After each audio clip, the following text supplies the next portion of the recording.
മൂഴിക്കുളം പുഴയിൽ വലിയ രീതിയിൽ മൂഴിക്കുളം പുഴയുടെ ഭാഗത്ത് വലിയ രീതിയിൽ തിരച്ചിൽ തുടരുകയാണ്. സ്കൂബ ടീമും പോലീസും അടക്കം മൂഴിക്കുളം പുഴയുടെ ആഴത്തിലേക്കടക്കം നമ്മുടെ ഇത്തരച്ചിൽ പുരോഗമിച്ചുകൊണ്ടിരിക്കുന്നു. കല്യാണിക്കുട്ടി ഉണ്ടോ എന്ന രീതിയിൽ ഒട്ടും ആശാവഹമല്ലാത്ത വാർത്തയാണെങ്കിൽ കൂടി ഇപ്പോഴും പ്രതീക്ഷിക്കുക, നല്ലത് മാത്രം കേൾക്കാൻ നമ്മൾ ആഗ്രഹിക്കുന്നു. ഇപ്പോഴും അവിടെ തിരച്ചിൽ തുടരുകയാണ്.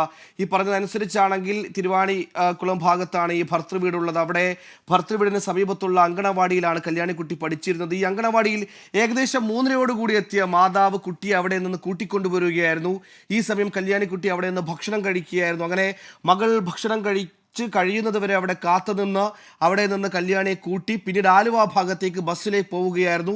ആലുവ ഭാഗത്തിലേക്ക് ബസ്സിൽ പോകാനുണ്ടായ കാര്യം, കുറുമശ്ശേരിയിലാണ് ഈ മാതാവിൻ്റെ വീടുള്ളത്. തൻ്റെ വീട്ടിലേക്ക് പോകാൻ വേണ്ടി തിരുവാണിക്കുളത്ത് നിന്ന് ബസ്സിൽ കയറുന്നു. ആ തിരുവാണിക്കുളത്ത് ഉണ്ടായിരുന്ന ദൃശ്യങ്ങളാണ് നമ്മൾ ആദ്യം, CCTV ദൃശ്യങ്ങളാണ് നമ്മൾ ആദ്യം കണ്ടത്. ആ ദൃശ്യങ്ങൾ അങ്ങേയറ്റം വേദനിപ്പിക്കുന്ന ദൃശ്യങ്ങളാണ്. അതായത് മകളെ നെഞ്ചോട് ചേർത്ത് വെച്ച് ആ സ്നേഹവായ്പോടുകൂടി മകളെ കൊണ്ടുപോകുന്ന, വളരെ ഫ്രാക്ഷൻ ഓഫ് സെക്കൻഡുള്ള വിഷയമാണെങ്കിൽ പോലും ആ സ്നേഹവായ്പോടുകൂടി മകളെ കൊണ്ടുപോകുന്ന ദൃശ്യങ്ങളാണ് നമ്മൾ കണ്ടത്. ആ ദൃശ്യങ്ങൾ അനുസരിച്ച് 7:30 9 മണിയോടുകൂടി അമ്മയുടെ മൊഴി വരികയാണ്, മകളെ പുഴയിൽ എറിഞ്ഞുവെന്ന്. ആ ദൃശ്യങ്ങൾ മനസ്സിൽ വിഷ്വലൈസ് ചെയ്യുന്ന ഒരാൾക്ക് ആ അമ്മയുടെ മൊഴി വിശ്വാസത്തിലെടുക്കാൻ വലിയ ബുദ്ധിമുട്ടാണ്. പക്ഷേ പിന്നീട് അങ്ങോട്ട് നമ്മൾ കേട്ടതൊന്നും ആശാവഹമായ കാര്യങ്ങളല്ല.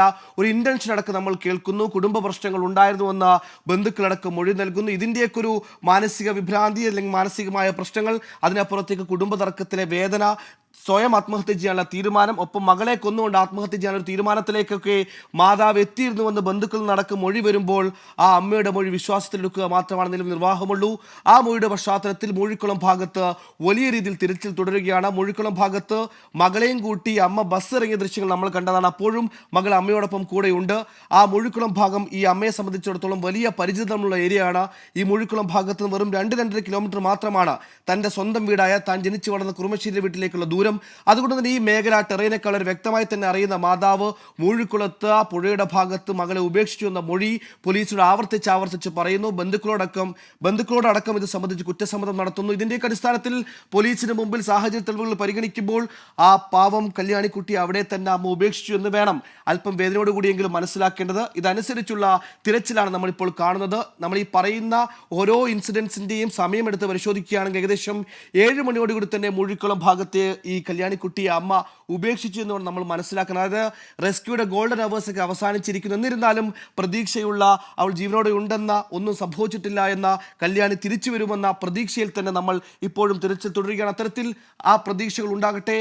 അമൽ സുരേന്ദ്രൻ, വിഷ്ണു സുരേഷ് കൂടി നമ്മോടൊപ്പം ചെയ്യുന്നു. വിഷ്ണു, നിലവിൽ സ്കൂബ ടീമിന്റെ പരിശോധനയുണ്ട്, വഞ്ചിറയ്ക്കുള്ള പരിശോധനയുണ്ട്, പോലീസ് പരിശോധനയുണ്ട്. നിലവിൽ ഈ പരിശോധനാ സാഹചര്യങ്ങളൊക്കെ ഏകദേശം അനുകൂലമായി വരുന്നു. ഇപ്പോഴും വളരെ വിപുലമായ രീതിയിൽ പുഴയുടെ എല്ലാ ഭാഗങ്ങളിലും പരിശോധന അത് അതേപടി തുടരുകയാണോ? നാട്ടുകാരുടെ അടക്കം സഹകരണം അവിടെ ഉണ്ടല്ലോ.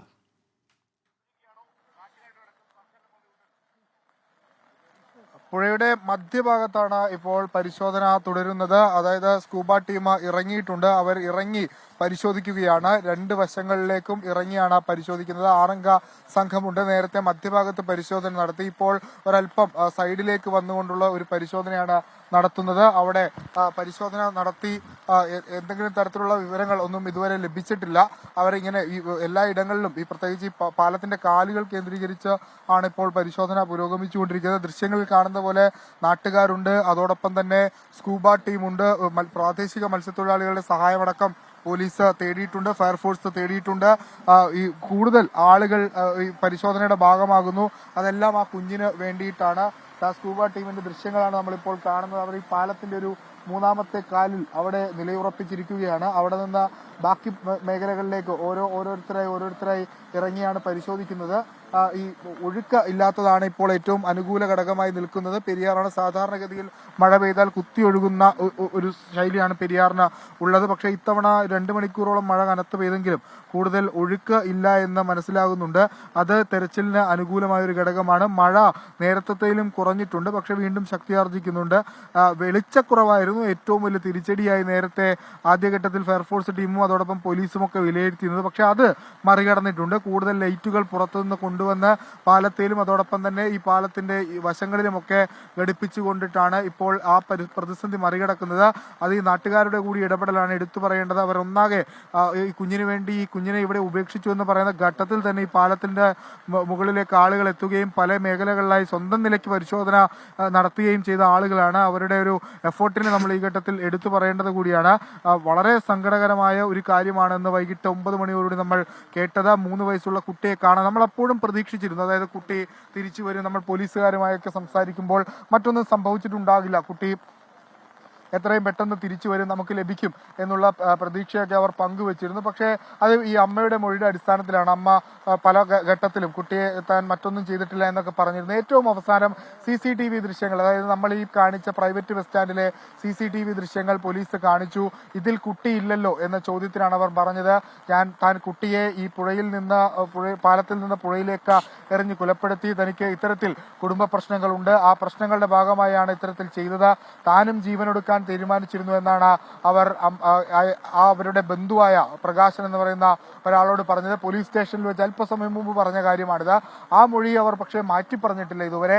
അത് തന്നെയാണ് ഈ മുഴിക്കുളം കേന്ദ്രീകരിച്ച് അന്വേഷണത്തിലേക്ക് ഒരു കാര്യം ചോദിക്കട്ടെ. അവിടെ നിന്ന് ആ ടെറൈൻ കണ്ടുപരിചിതമായതുകൊണ്ട് വിഷ്ണുവിനോട് ചോദിക്കുകയാണ്, ഈ പറയുന്ന ഇൻസിഡൻസിന്റെ ടൈം ഓഫ് ഒക്യുറൻസ് എന്നൊക്കെ പറഞ്ഞാൽ 7 മണി തൊട്ട് 7:30 വരെയുള്ള സമയമാണ്. ഈ സമയത്തൊക്കെ അവിടെ ഈ മുഴിക്കുളം പാലത്തിനടുത്ത് ചെന്ന് കുട്ടിയെ ഇത്തരത്തിൽ ഉപേക്ഷിക്കാൻ ഒരു സാധ്യതകളൊക്കെ ഉണ്ടോ? അവിടെ ഈ വാഹനങ്ങളും ആളുകളും ഒക്കെ ഉള്ള ഒരു ജനവാസ മേഖലയാണോ? അത്തരത്തിൽ ആ സ്ഥലത്തിന്റെ ഒരു ഡെമോഗ്രാഫിക്സ് എങ്ങനെയാണ്? അതിന്റെ അവിടെയുള്ളൊരു ജനസാന്ദ്രത എങ്ങനെയാണോ? ജനങ്ങളൊക്കെ ഉള്ള അല്ലെങ്കിൽ ആളുകളൊക്കെ ഒരുപാട് ഉണ്ടാകുന്ന, വാഹനങ്ങൾ ഒരുപാട് പോകുന്ന ഇടമല്ലേ?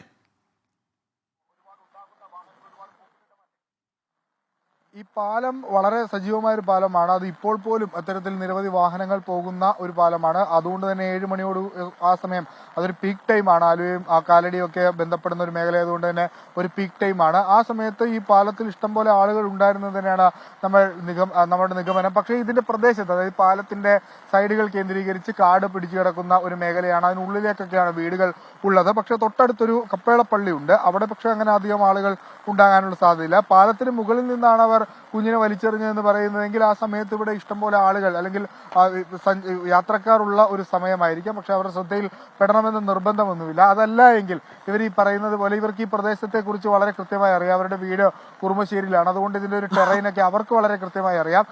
ഈ 4 വശങ്ങളിലായും 4 കടവുകളുണ്ട്. ആ കടവിലെത്തിയാൽ പോലും ആ കുഞ്ഞിനെ വേണമെങ്കിൽ തള്ളിയിടാനോ, അല്ലെങ്കിൽ നല്ല കനത്ത മഴയായിരുന്നു, അതുകൊണ്ട് ആ ആനുകൂല്യമൊക്കെ എടുത്തുകൊണ്ട് അവർക്ക് വേണമെങ്കിൽ തള്ളിയിടാനോ മറ്റാരുടെയും കണ്ണിൽപ്പെടാതെയൊക്കെ പോകാനാകുകയും ചെയ്യും. പക്ഷെ അപ്പോഴും ഒരു കൺഫ്യൂഷൻ നിൽക്കുന്നത്, അങ്ങനെയാണെങ്കിൽ കുഞ്ഞിനെ പുഴയിൽ എറിഞ്ഞുവെങ്കിൽ അവർക്കും ആത്മഹത്യ ചെയ്യണമെങ്കിൽ അവർക്കും ഇവിടെ തന്നെ ആത്മഹത്യ ചെയ്യാനുള്ള ഒരു സാധ്യതയുണ്ട്. അതിപ്പോഴും പോലീസിനെ കൺഫ്യൂസ് ചെയ്യുന്നുണ്ടോ എന്നാണ് നമുക്ക് മനസ്സിലാകാത്തത്. കാരണം അവരിപ്പോൾ നൽകിയിരിക്കുന്ന ഈ ബന്ധു നമ്മളോട് അല്പസമയം മുമ്പ് പ്രതികരിച്ചത് അവരും ആത്മഹത്യ ചെയ്യാൻ തീരുമാനിച്ചിരുന്നു ഈ പ്രശ്നങ്ങളെ തുടർന്നെന്നാണ്. അങ്ങനെയെങ്കിൽ അവർക്കും അത് ഇവിടെ വെച്ച് തന്നെ ആകാമായിരുന്നല്ലോ എന്നാണ് പോലീസ് അടക്കം ചോദിക്കുന്നത്.